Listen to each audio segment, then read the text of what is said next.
Labrīt, mīļā Kristus draudze. Šis dievkalpojums būs mazliet savādāks nekā parasti, jo jūs dzirdat šo skaņu, es nezinu, kā man tas viss izdosies. Ziemas riepas ir nomainītas, ziemas balss ir uzlikta, viss ir izdarīts. Bet es šodien runāšu par vājo nešanu, par draudzē, par vienotību un tādām lietām. Un šobrīd ir sanācis tā, ka tas vājais esmu es. Un man vajadzēs jūsu palīdzību. Jo es gribu, lai tās rakstu vietas, ko es lasīšu, ka tās skan skaidri un saprotami, un ka jūs tās saprotat. Tāpēc es tās nelasīšu. Tās lasīsiet, es gribu lūgt, lai tās lasiet jūs. Un tāpēc būs jāpievērš uzmanība, kuri panti, jo iespējams, ka tur rādīsies vairāk. Un es varētu arī tādu mazu mēģinājumu uztaisīt. Tā, lai mēs varētu tā lasīt tādā nesteidzīgi, saprotami, tādā vienā ritmā. Un es palūkšu Kārlu uzlikt, teiksim, piemēram, pirmo rakstu vietu, kas tur būs, lai mēs, piemēram, esam pamēģinājuši. Vai mums vajag diriģentu, kas lai vienā. Un kādam varbūt, ka jābūt tas, kurš iesāk. Katrs komads, netis.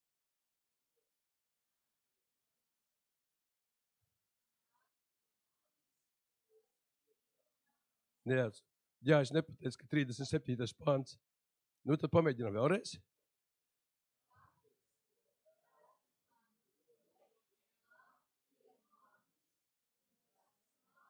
Tu manis, tu esi tieši. Jā, paldies. Mēs tā varēsim. Jā. Un iespējams, ka šie vārdi pat paliks vairāk jūsu sirdīs un nekā, kad es viņus tā ātri nolasu.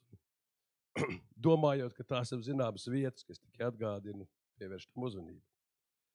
Tātad, lai patiešām, lai slavēts mūsu kungs un Dievs un glābējs. Viņš ir vienīgais pieņemt visu slavu, visu pateicību no mūsu sirdīm. Un pirmajās 11 nodaļās romiešiem Pāvils runā un skaidro evaņģēliju, kā grēcīgs un nepilnīgs cilvēks var būt attaisnots ticībā uz Jēzu Kristu. Jo Jēzus ar savu dzīvību ir samaksājis par mums, un uz šī pamata Dievs pieņem katru, kas tic un kas nožēlo savus grēkus bez izņēmuma. Viņš pieņem katru. Un tu sevi apzinies kā grēcinieku. Ja tu sevi apzinies kā grēcinieku un savu vainu Dievu priekšā, tad nāc pie Jēzus, un viņš tevi neatraidīs. Kā tas ir rakstīts Jāņa evaņģēlijas 6. nodaļā, 37. pantā. Lasīsim. Katrs Tēvs man dod, nāk pie manis, un kas nāk pie manis, to es tiešām neatstumšu. Un Pāvils skaidro par glābšanu pēc žēlastības un ne pēc nopelniem, bet ticībā. Un nākošajās nodaļās viņš skaidro, kā mums dzīvot saskaņā ar evaņģēliju. Gan pasaulē, gan draudzē. Un 14. nodaļā viņš runā uz to, kā izturēties pret tiem, kas ir vēl vāji ticībā. Jeb cilvēkiem, kuri nav stipri Bībeles mācībā. Un Pāvils raksta romiešiem 14. nodaļā 1. pantu. Pieņemiet tos ticībā vēl vāji un netiesājiet viņu domas. Un šeit nav runa par tiem cilvēkiem, kuri vāji tic Dievam un evaņģēlijam. Mēs saprotam, ka tie ir cilvēki, kuri ir glābti, pie viņiem strādā Dievs, par viņiem ir nomiris Kristus. Bet tie ir cilvēki, kur ir vēl vāji bibliskā ticības mācībā, vāji atziņā un izpratnē. Bet tas nenozīmē, ka viņi nav dedzīgi. Reizēm viņi pat pārspēja dedzīgumā pārējos. Un šajā vēstulē mēs lasām, ka tur īpaši viņiem bija svarīgi kādu barību ēst, kādas dienas ievērot, un to viņi centīgi dara. Un ticība šeit nav domāta tāda subjektīva, kā mana paļaušanās uz Dievu, bet kā mācība, kā ticības mācība tam, kam tic draudze un ko māca Bībele. Un šiem vājajiem ir raksturīgi, ka viņi nespēja atšķirt svarīgo no nesvarīgā vai otršķirīgā. Un Pāvils te min ēšanas lietas un dienu ievērošanu, kas vājajiem šķita ārkārtīgi svarīgi. Tās var būt arī citas lietas. Tās var būt apģērbs, varbūt mūzikas stili kaut kādas tradīcijas un rituāli. Un šie cilvēki parasti ir vāji pašaizliedzībā. Viņi nespēja piekāpties. Viņi ir fokusēti tikai uz sevi, uz savu taisnību, uz savu labumu. Ko darīt? Un Pāvils iesaka nestrīdēties par šiem viedokļiem, bet pieņemt brāli vai māsu, ja viņiem ir atšķirīgs viedoklis par otršķirīgām lietām. Bet tas nenozīmē, ka draudzei ir jādara un jādzīvo tā, kā šis cilvēks ir iedomājies. Jo būtu neprāts rīkoties pret paša vājākā un nekompetentākā cilvēka viedokļa. Un Pāvils 14. nodaļā viņš piemin svētku svinēšanu. Visvairāk viņš tur runā par ēšanas tradīcijām, ko drīkst un ko nedrīkst ēst. Un no vienas puses mums šeit Pāvils māca izšķirt galveno no otršķirīgā. Viņš māca, ka otršķirīgais ir otršķirīgais. Tas nav tik svarīgs kā galvenais un pirmšķirīgais. Un tā ir tā vieta, kur stiprajam ticībā vajag vājo neatstumt.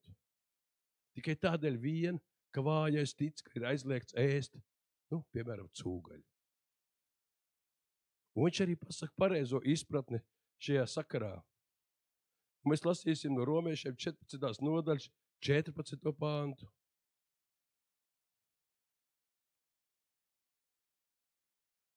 Es zinu un esmu pārliecināts Kungā Jēzū, ka nekas nav nešķīsts pats par sevi. Vienīgi tam domā, ka tas ir nešķīsts, tām tas ir nešķīsts. Un tālāk viņš raksta no 17. panta. Jo Dieva valstība nav ēšana un dzeršana, bet taisnība, miers un prieks svētajā garā. Tad, kas šīs tās kalpo Kristum, ir Dievam tīkams, cienījams cilvēku starpā. Līdz 20. pantam. Pēc mēs. Un pēc tā citu celtu ticībā. Neposti Dieva darbu diena dēļ. Viss gan ir šķīsts par sevi spēkiem. Mums ir pār ļaunu. Un par cik Pāvils šeit runā par ēšanu. Tāpēc mēs no šī konteksta, tāpēc mēs šo tik ļoti pazīstamo pāntu esam saņēmuši tieši šādā veidā, ka Dieva valstība nav ēšana un dzeršana. Ja kontekstā viņš būtu runājis par svinamām dienām, tad viņš teikt, ka Dieva valstība nav dienās un datumos. Ja viņš runātu par apģērbu, kā ģērbties, kā neģērbties, tad šis pants skanētu, ka Dieva valstība nav apģērbā vai ģērbšanās stilā. Bet panta otra puse, tā vienalga paliktu nemainīga. Jo Dieva valstība ir taisnība, miers un prieks svētajā garā. Un tātad Pāvils no vienas puses mūs māca, kā mums šīs lietas pareizi izšķirt galveno no mazāk svarīgā. Un tajā pašā laikā viņš māca, kā celt draudzi. Lai mēs par pamatu neliktu ēšanas paradumus vai dienu ievērošanu vai citas otršķirīgas lietas. Draudzes celšana, tas ir Dieva darbs. Un mēs esam viņu līdzstrādnieki. Un Pāvils brīdina, viņš saka, neposti Dieva darbu ēdiena dēļ. Neposti Dieva darbu kādas otršķirīgas lietas dēļ. Kādu dienu neievērošanas dēļ. Neposti Dieva darbu. Jo Dieva valstība ir taisnība, miers un prieks svētajā garā. Tas ir tas, uz ko mums ir jāiet. Un lai gan arī pat šajās gribās piebilst, ka šajās ēšanas lietās vai kādās citās var būt ļoti būtiskas atšķirības. Viena lieta ir neēst cūgaļu, piemēram, jo es tā izprotu savu svētdzīvi Dievu priekšā. Es esmu glābts, mani grēki ir piedoti, es esmu Dieva bērns un es esmu aicināts uz svētu dzīvi. Un šis ir viens no tiem punktiem, kā es to esmu sapratis, ka tas man ir jādara svētā dzīvošanai. Un es atsakos no tādām lietām, piemēram. Bet otra lieta ir pasludināt mācību, piemēram, ja tu ēd cūgaļu, tad tu zaudē glābšanu. Ja tu neievēro kādu dienu, tad tu esi zaudē glābšanu. Tu ej uz ēli un esi pazudināts. Ja tu neievēro vēl kādu citu otršķirīgu lietu, tu esi pazudināts. Tādā veidā pasniegt. Šī jau ir maldu mācība. Un par tiem Pāvils nesaka, pieņemiet viņus. Un par to mēs varam lasīt tur 16. nodaļā, 17. un 18. pāntu.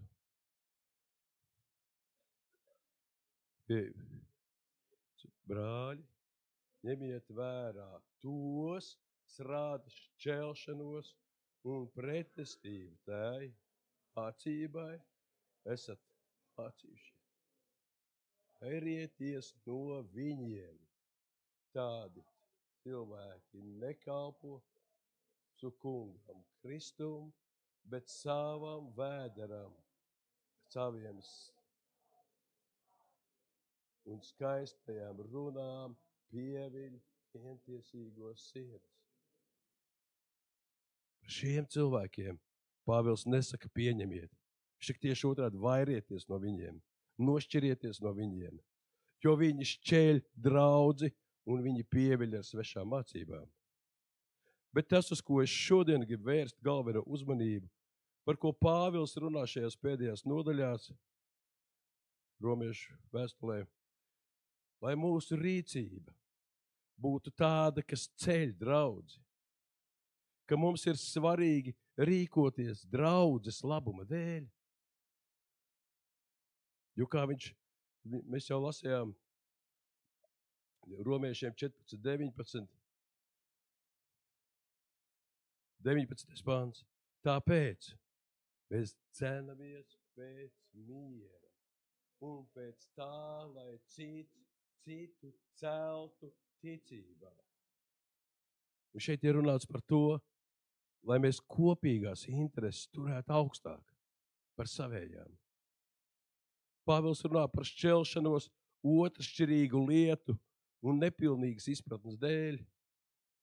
Un acīm redzot, tā bija Romas draudzes problēma, kur vieni ticēja, ka var ēst, tā domāja arī Pāvils, un bija otra, kur bija pārliecināts, ja jau Bībelē tur ir rakstīts, ka nedrīkst ēst, tad nedrīkst ēst.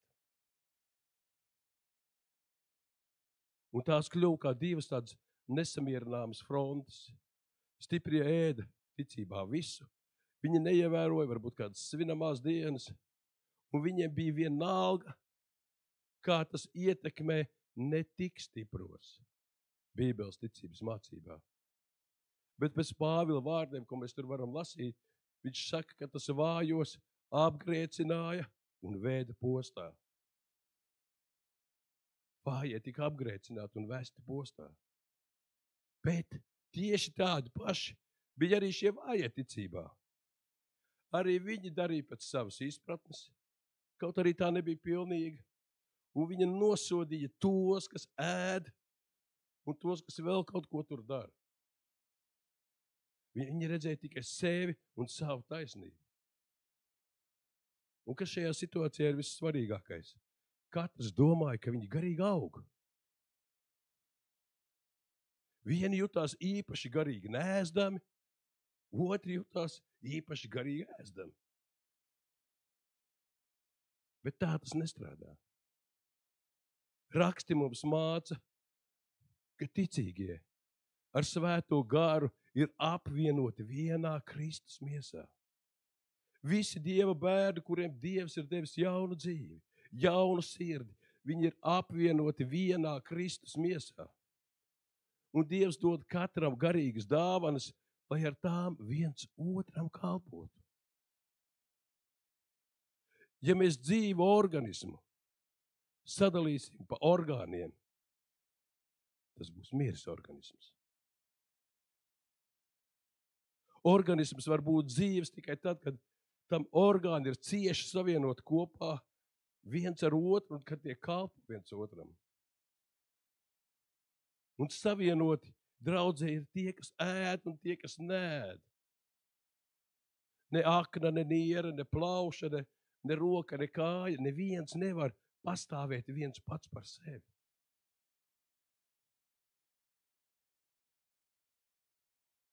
Tikai esot kopā un kalpojot viens otram. Un tādēļ arī Dievs mums ir devis gara dāvanas, lai mēs kalpotu viens otram, lai mēs augtu kopā, ciešā vienotībā. Ko Pāvils vēstulē korintiešiem, viņš tur 12. nodaļā, 24. pantā, viņš saka, ko darīt ar šiem vājajiem. 12. 24. pants. Bet Dievs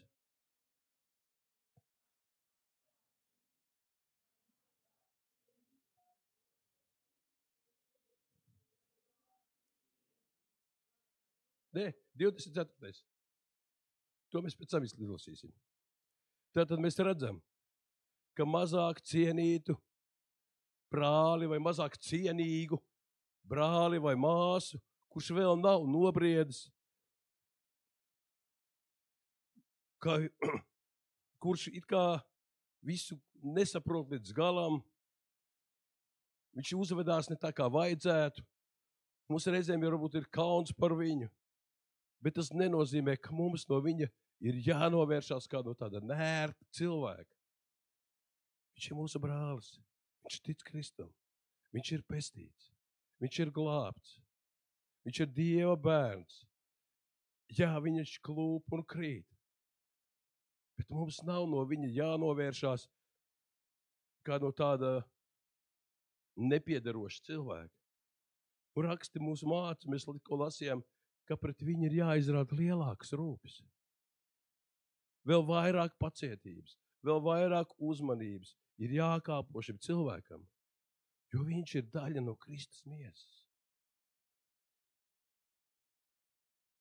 Kāpēc? 12.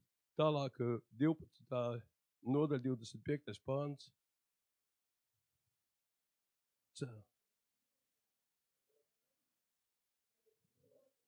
Satīt, gādātu cits pār citu. Viss. Jā. Arī pie šī panta mēs tiksim. Bet es gribu teikt, lai mēs izlasām no Efesiešiem 4. nodaļas 16. pantu.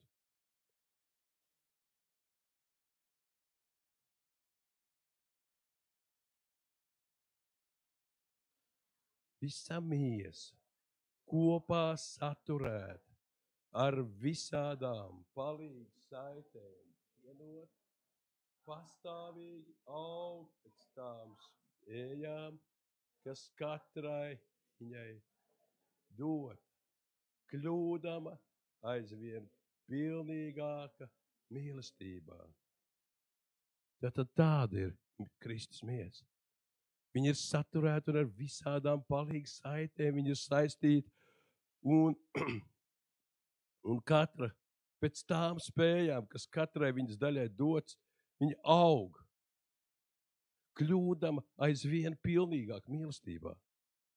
Draudze pieaug mīlestībā un atziņā un ticībā tikai tad, kad tā kalpo viens otram. Kad tā kalpo visiem cilvēkiem, kas ir viņa draudzē. Un vai nu mēs visi augam, vai arī mēs visi neaugam un ciešam tādēļ kopā. Ja man kaut kāds viens orgāns aug vai neaug, es no tā ciešu. Jo šie brāļi un māsas, kuri varbūt domā savādāk, kuri nav tik pieauguši garīgi, viņi vienalga jau ir mana Kristus miesa. Jā, varbūt man tur ir švaka plauši, ja, bet vai tad es viņu tāpēc griezīšu ārā? Man viņu vajag. Un mums katram vajag. Un nav tā, ka ir viens tāds super garīgais indivīds, kurš visu zina un visu saprot. Un viņam ir pilnīgi vienalga, kas notiek ar pārējiem. Izaudzis tāds dižants ozols lauka vidū. Un viss pārējā draudz viņam bija kā zāle. Tas varbūt ir viņa prātā, viņa sapņos. Ja es mācu, ja tu gribi būt lielākais, tad esi visu kalps. Vai nu mēs visi augsim kopā, vai arī mēs neaugsim un mēs cietīsim no tā. Jo mēs visi esam viena Kristus miesa. Mēs esam viena Kristus miesa. Un tāpēc katram mums ir jārūpējās par draudzes labumu. Ne tikai katram par sevi. Ja mēs rūpēsimies tikai paši par sevi un būsim tikai paši sev savā prātā, nekāda garīga izaugsme nebūs. Vienkārši nebūs. Un kad mēs lasīsim to no 1. Korintiešiem 12. nodaļas 26. pāntu.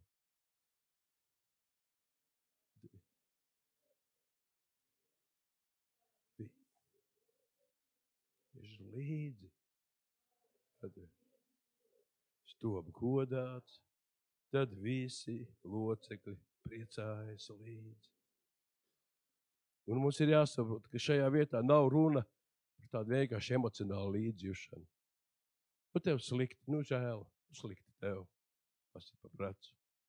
Un ka kādam ir labi, nu man prieks par tevi. Tas ir kaut kas daudz, daudz vairāk. Tad, kad mēs ciešam, mēs tiešām jūtam, ka mūsu vidū ir trūkums, kad ir šīs problēma, ka mēs to tiešām visu izjūtam. Un tad, kad mums ir kāds loceklis top godāts, tad visi priecājas līdz kā par sevi. Un ir ļoti svarīgi sajust sev piederīgi draudzei. Un tajā pašā laikā apzināties šo atbildību, ka bez manis draudze nevar iztikt. Jeb citiem vārdiem sakot, nu mēs taču nevaram atteikties no kādiem saviem orgāniem. Man tās kāju roku nevajag. 2 iras bez vienas var iztikt. Nu nē. Ja šis cilvēks ir draudzē, ja viņš ir Kristus miesā, viņš ir vajadzīgs. Mums taču pašiem ir svarīgi, lai atrašanās draudzēs jau vien būtu dziedinoša. Iedomājies, ka mana kāda šūna vai kāds orgāns, viņš var labi justies tikai manī. Kad mēs viņu izņemam ārā, viņš nomirst. Dzīvi baudīt viņš var, ka viņš ir organismā iekšā. Un tāpēc arī mūsu atrašanās draudzē, tā ir tā vieta, kura mums ir dziedinoša, kurā mēs varam justies labi un spēcīgi. Ir svarīgi, lai draudze ir patvērums. Tā vieta, ko elles vārtiem nebūs uzvarēt. Un vēl varētu daudz aspektus minēt, ko mēs gribētu redzēt draudzē, kā mēs tur gribētu būt. Bet no kurienes rodās šī Dieva klātbūtne draudzē? No kurienes tas rodās? Kāpēc, piemēram, nav Dieva gara klātbūtne nevalda veikalos, sporta zālēs, rūpnīcās, skolās un citās vietās, kur pulcējas daudz cilvēku.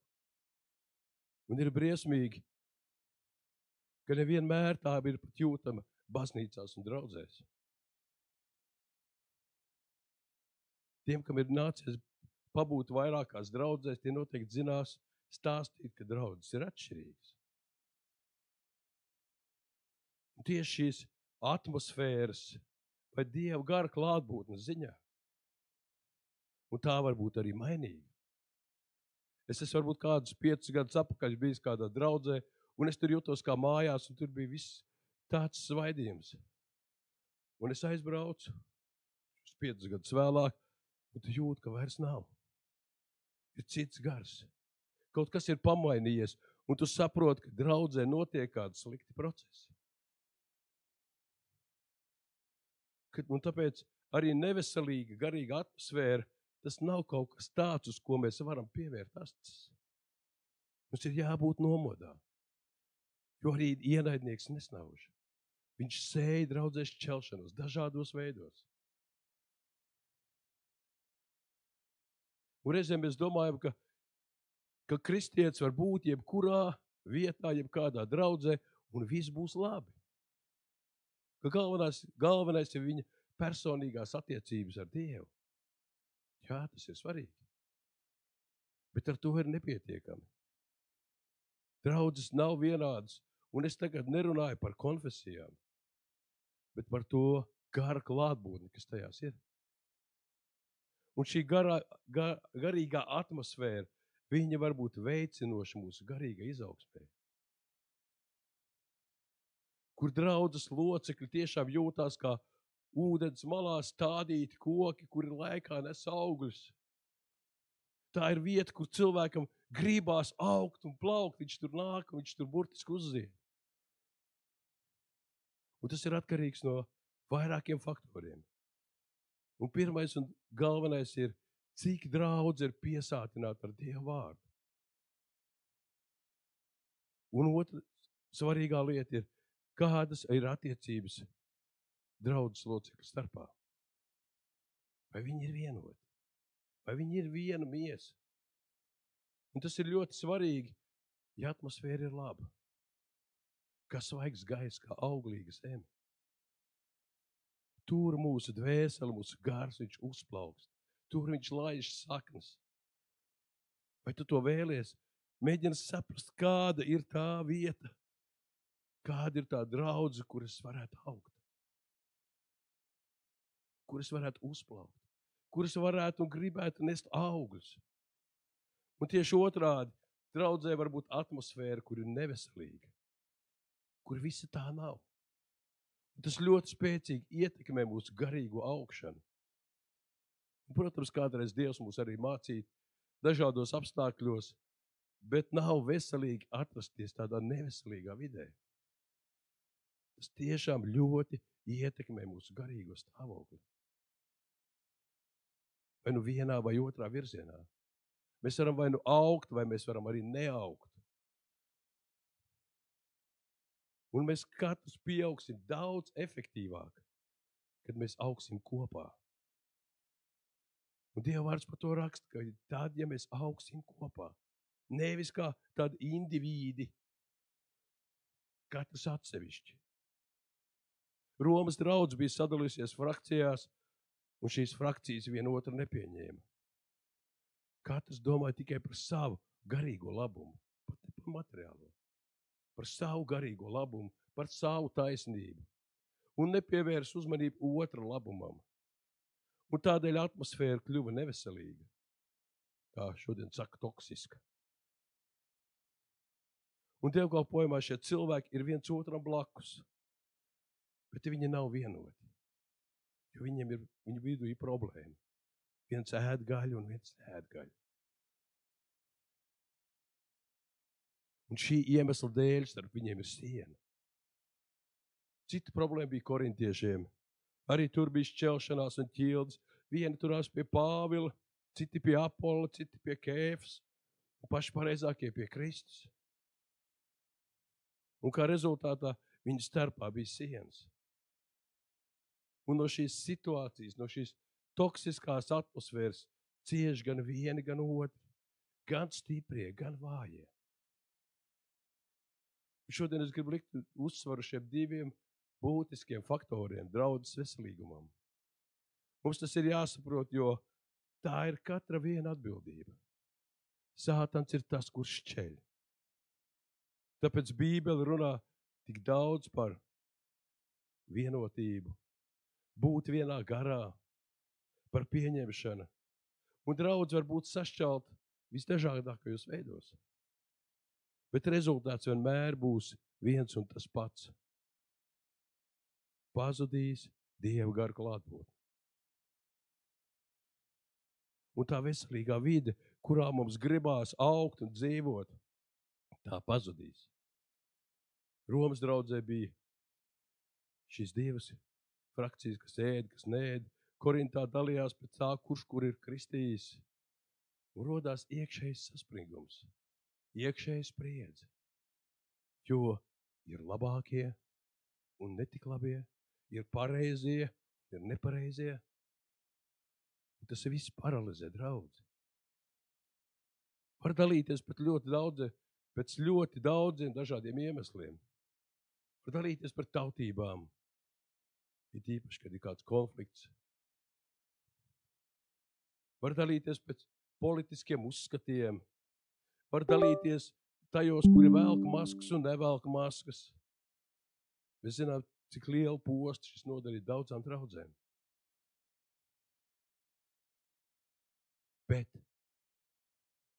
Bet viņas var arī nedalīties šo iemeslu dēļ. Viņas var arī šo iemeslu dēļ nedalīties.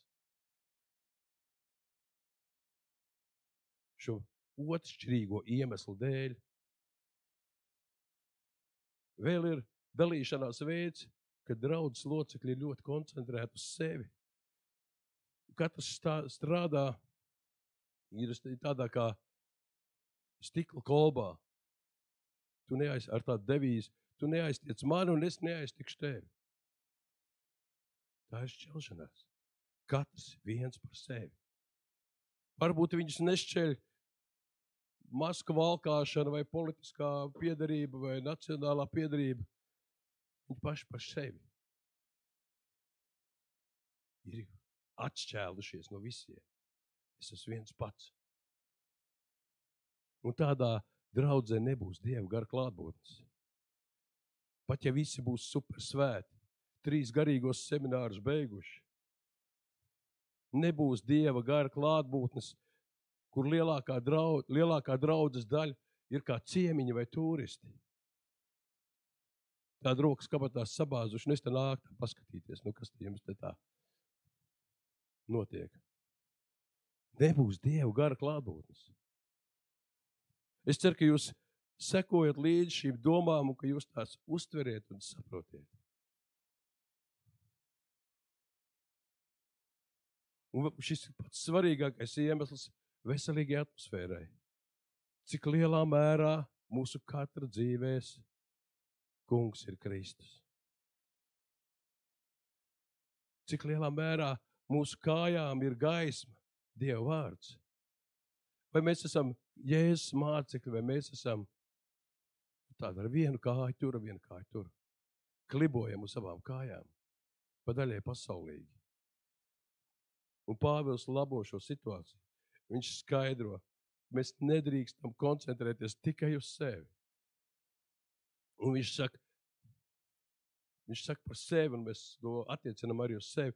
Viņš saka, dzenieties pēc tā, lai jūs celtu citu ticību. Viņš saka, mēs dzenamies pēc miera. Un mēs dzenamies pēc tā, lai celtu citu ticību. Un dzenies, tas ir spēcīgs vārds. Tā ir darbība, kurā jāieliek daudz enerģijas. Dzīties. Tas ir ar spēku, ar piepūli. Ja stiprie domās, kā rūpēties par vājajiem, lai viņi pieaugtu, nevis kā Pāvils tur raksta, viņi apgrēcinās un iet postā, bet lai viņi pieaugtu. Bet vājie savukārt spēs nolaisties no saviem augstumiem un pieņemt šo stipro mīlestību un rūpes, draudze augs un plauks. Pāvils šeit māca, kā celt draudzi. Lai tajā valda Dieva gars. Gars, kurš ir sajūtams. Gars, kurš pieskarās, kurš ceļ. Lai ik viens sajūt šo un piepildās ar garu, un lai viņš tiek celts uz augšu. Bet tas nekad nenotiks, ja mēs būsim fokusējušies paši uz sevi.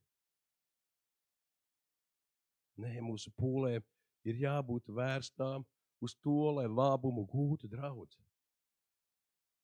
Nevis es personīgi. Un šeit darbojas tas garīgais paradoks. Ja tu gribi iegūt dzīvību, tad atdod to.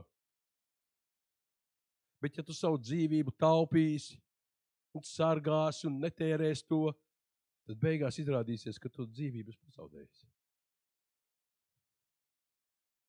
Varbūt mums biežāk vajag padomāt par to, ja man šodien būtu jāstājas Dieva tiesas priekšā.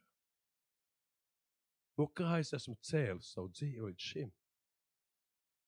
Vai tā pastāvēs? Vai izrādīsies,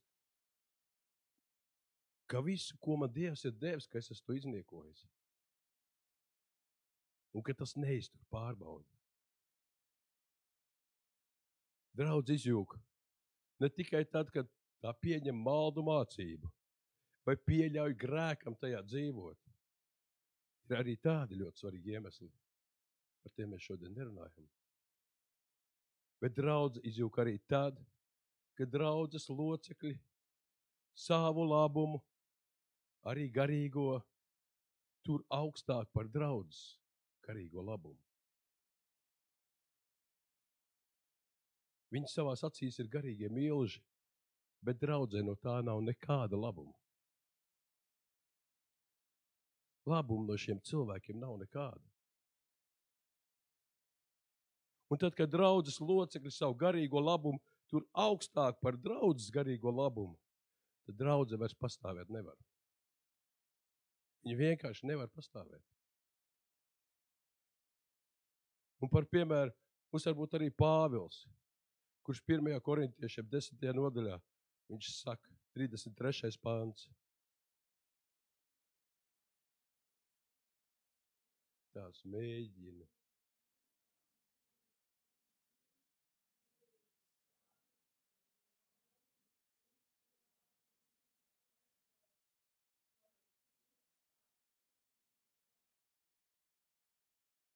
Tātad Pāvils šeit saka, ka viņš mēģina būt tīkams.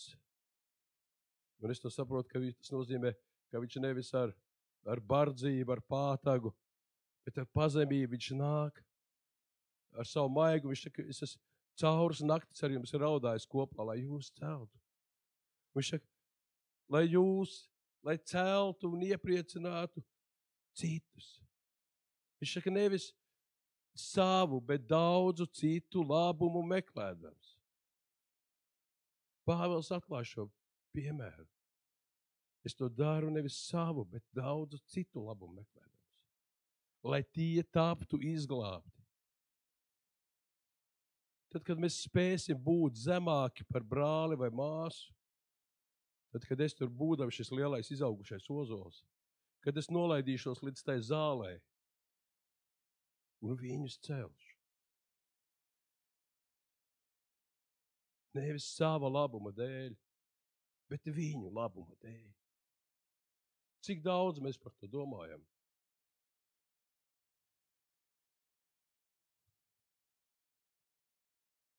Otrā Korintiešiem 13. nodaļa 11. pāns. Dzot.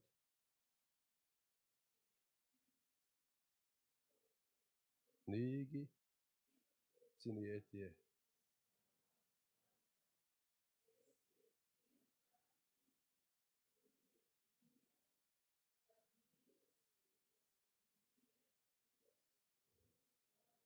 Jums. Vai gribat, lai mīlestības un miera Dievs ir mūsu vidū? Lūk, recepte. Lūk, recepte. Iepriecinieties savā starpā, esiet vienprātīgi, turiet mieru. Efesiešiem 4. nodaļa no 1. līdz 3. pantam.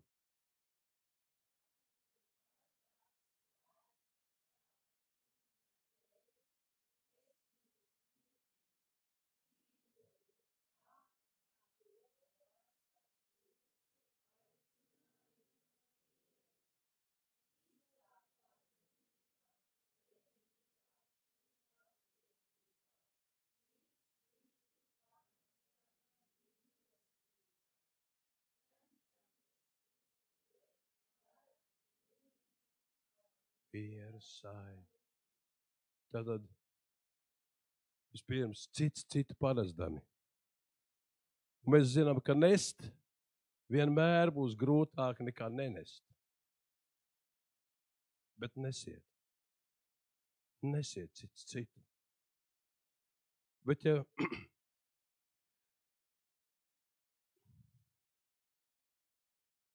un ja draudzes gars, kas valda draudzē, ja viņš ir tāds, ka viņš nes viens otru, tad tev ir jāsaprot, arī tevi nesīs. Arī tevi nesīs mīlestībā.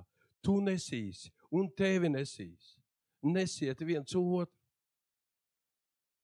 Un stendzamies šo gara vienību uzturēt. Šeit Pāvils runā, ka jūs esat vienoti garā. Un šo vienotību garā mēs varam uzturēt tikai mīlestībā. Un vēl šīs visas lietas, pazemībā, lēnībā, pacietībā. Lūk, ko mums māca Dieva vārds. Un tad, kad mēs meklējam mieru, tad caur mums izpaužas Dieva gudrība. Jēkab 3. nodaļa, 17. pants. Kas nāk no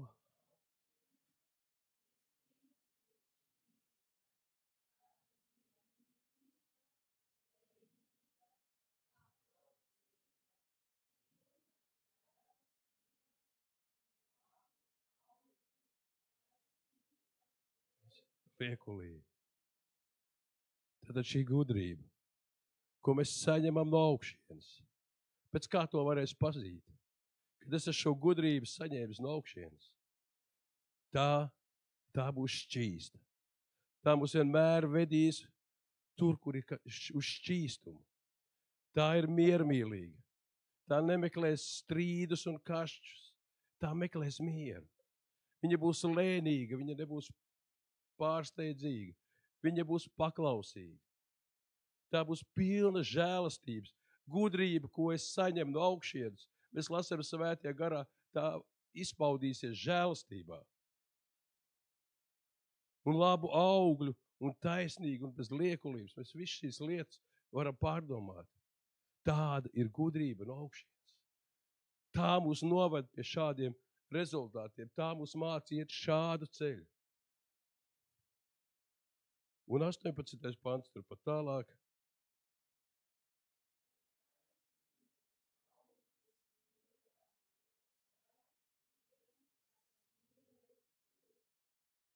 Gribi taisnības augli? Lūk, recepte. Taisnības auglis. Viņš top sēts tiem tajos, kas mieru tur. Mierā, mūsu mierā kā zemē, viņš tiek iesēts un viņš tur izaug.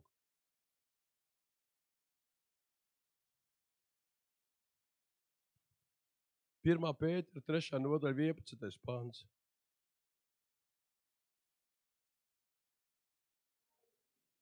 Novēršas no ļauna un dara labu. Viņš meklē mieru un dzenas pēc tā. Jums uzreiz nākošo vietu Ebrejiem 12:14. Nieties pēc miera ar visiem, pēc svētas dzīves, bez kā neviens neredzēs to kungu. Filipiešiem 2. nodaļa, 4. pāns. Dzīdami uz citu vajadzībām. Tas ir Dieva vārds. Mēs viņu lasām un mēs tur atrodam visu, kas mums ir vajadzīgs. Visas atbildes, kas mums ir vajadzīgas. Un šī ir ļoti svarīga atziņa. Neesiet individuālisti, kuri rūpējas tikai par sevi. Kristus miesa nav Kristus miesa draudz, tā ir viena miesa. Tā nav 100 neatkarīgas kolbas ar cilvēkiem, kuri varbūt sēž blakus, bet kuri ir šķirti viens no otra. Tev ir tieši jāsaprot, ja tu tiešām gribi garīgi augt un būt arvien tuvāk un tuvāk Dievam, tas nekad nenotiks ar attieksmi. Kas man daļas gar draudzi? Kas tur notiek šodien tai draudzē? Man nav vienalga. Kas tur notiek vispār? Man ir vienalga. Nu, tad, kad man sagribēsies, es atnākšu, saņemšu. Un vēl, ja tev tiešām rūp, lai tava draudze ir tā vieta, kur ir Dieva gara klātbūtne, lai tā ir kā oāze šajā pasaulē, ka tā ir vieta, kur augsi tu garīgi, nevis izlaidīsi savu garu. Vēl vairāk tur iepazīs Dievu un atradīs glābšanu vēl citi cilvēki. Mēs daram Dieva darbu, mēs veidojam vietu, mēs to uzturam, mēs strādājam, lai tur atgrieztos vēl cilvēki. Tas ir mūsu mērķis. Tad jālasa ir tas, ko par to saka Dieva vārds. Un šodien mēs jau to mazliet lasījām. Dažus pantus. Tur ir vēl un vēl un vēl. Ir jātic tam, kas tur ir rakstīts. Ir jāmaina savu dzīve un savu paradumu. Ir jādara, kā tur ir rakstīts. Nepietiek ar to, ka mēs to zinām. Mums ir jāsaprot, ka mēs nākam no pasaules, kurai tas, ko saka raksti, kurai tas, ko mēs tikko lasījām, tas ir kaut kas svešs un pretdabisks. Un tie principi, ar kādiem mēs esam auguši bieži vien ar šiem pasaulīgiem principiem. Bet šie principi nav derīgi debesu valstībai. Un ir rakstīts, vai ir rakstīts, ka tas būs viegli? Nav rakstīts, ka tas ir viegli. Pajautājiet Pāvilam. Pāvils saka, es mirstu katru dienu. Viņš jau nemirst burtiski. Šīs pasaules lietas viņš nonāvē katru dienu. Šos pasaulīgos principus, ar kuriem mēs esam auguši, kuru mūsos ir iemācīti. Es nomirstu priekš tiem, lai Kristus uzvar būtu manā dzīvē. Mēs nevaram dzīvot vienlaicīgi pasaulīgu dzīvi un Kristus dzīvi. Un tajās līdzībās par debesu valstību, Jēzus runā par strādniekiem. Viņš runā par strādāšanu. Kungs dod talentus, nesen runājām, lai šie cilvēki strādātu, lai viņi pelnītu. Citā līdzībā mēs lasām, kad ir pa vīna dārzu, kur viņš līkst strādniekus. Tas ir darbs. Tas ir darbs, kurā mēs pieliekam pūles. Reizēm gadās braukt garām ceļa, kur ceļa remonti. Es domāju, mēs visi to esam redzējuši, visi esam to piedzīvojuši. Stāv 5 vīri, 5 nē. 1 roku un 4 skatās pie bedres. Un tad mēs nezinām, vai smieties vai raudāt. Ja? Un tā bieži vien notiek. 1 roka un pārējie skatās. Un arī šīs rokas nevarēs izrakt bedri, ja plaušas un nieras un aknas stāvēs bedrē blakus un skatīsies. Šīs rokas nevarēs izrakt. Tāpēc, lai Dievs dod mums ieraudzīt to, ko Dievs saka mums caur rakstiem, un noticēt tam. Noticēt, ka mēs patiešām esam viena Kristus miesa. Mēs esam dažādi. Lielāki, mazāki, stiprāki, vājāki. Katram ir savas dāvanas. lai mēs kalpot viens otram. Un ir tik svarīgi, lai mēs saprastu, ka mēs esam viena Kristus miesa. Un Pāvils, viņš pieved šo ļoti labu piemēru par šo organismu. Šīm rokām, kājām, par visiem acīm un mutēm. Un es nevaru kāds organisms bez tās acis iztikt. Un arī acis, kad viņi ir izrauta un nolikta malā, viņi nomirst, viņi nekam nav vajadzīgi. Tikai tad, kad mēs esam kopā, tad, kad mēs rūpējamies, arī mana niere vai akna, viņa var būt dzīva tikai tad, kad ir visi pārējie orgāni. Un tad viņi tur var dzīvot. Viņi nevar dzīvot viena pati. Tas ir lietas, par kurām mums ir jādomā. Mums ir jātiecās. Mums par to ir un jāmācās ir šīs lietas. Jo bieži vien mēs nemākam. Mēs to nemākam vēl. Bet tāpēc mēs mācāmies. Tāpēc mēs lasām Dievu vārdu. Tāpēc mēs lūdzam. Un mēs darām. Amen. Un es gribu, lai mēs patiešām lūdzam. Lai mēs lūdzam gan par šo savu draudzi, gan par visām draudzēm, kungs. Lai patiešām ir šī gara vienotība, kas ir ar dažādām saitēm savienota. Ka mēs augam kopā. Lai mēs patiešām, kungs, mīļais Dievs, mēs nākam tavā priekšā. Un mēs tev lūdzamies, kungs, savieno mūs savā garā. Kungs, savieno mans Dievs, lai nav šīs sienas mūsu starpā. Lai nav šīs otršķirīgās lietas, kas mūs šķeļ. Bet lai patiešām mēs redzam. Un savā dažādībā, kungs, mīļais Dievs, lai savā dažādībā mēs papildinām viens otru brīnišķīgā veidā. Un lai mēs varam darīt to darbu, kungs, ko tu esi uzticējis mums darīt. Lai mūsu sirds patiešām deg, lai cilvēki atgriežas pie tevis. Lai viņi tiek glābti, kungs, mīļais Dievs. Lai viņi to brīvi no grēka važām. Lai viņi brīvi tiek no nāves, kungs, mans Dievs. Lai viņi iemanto dzīvību. Lai viņi iemanto mūžīgo dzīvību, kungs. Mīļais Dievs, es tev lūdzos patiešām, lai mūsos ir Kristus prāts. Lai mūsos ir Kristus sirds, mans kungs, kas tiecās un dzīvo priekš tevis.